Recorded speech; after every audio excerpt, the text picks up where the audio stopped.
Hi everyone. Welcome to English classes by Sadhna. The grammar chapter we are going to take up today is phrasal verbs. This chapter is really important in English language because it tells us that if we connect a single verb with different type of prepositions, they carry altogether different meanings. For example, we have the verb take.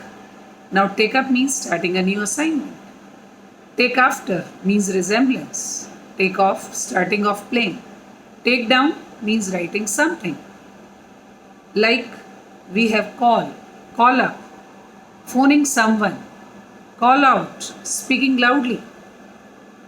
Call for, again sending a call for someone.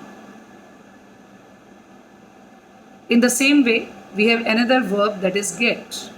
Get up, remaining awake. Get down, again getting off from some vehicle, etc.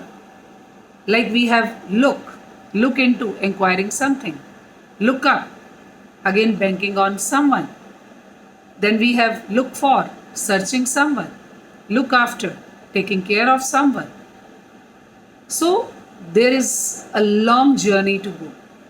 But the main thing is, unless and until we get to know about the real meaning of the phrase that comprises a verb and a particular preposition, we can never get to know whether what we are using is being used in right sense or not.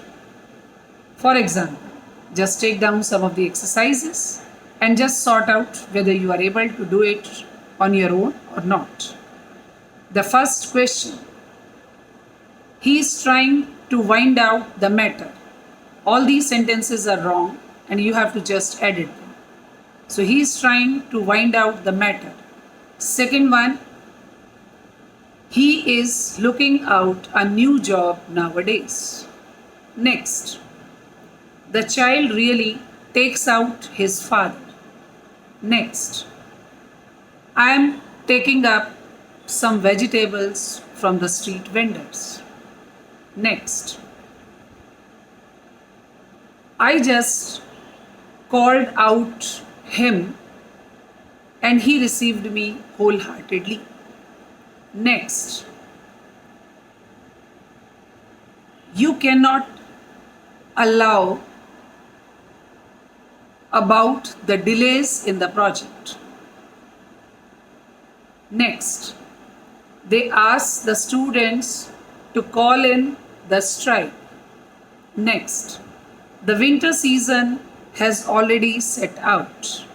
Next, they have set out a new business in the current year. And last, they are setting in for a long journey.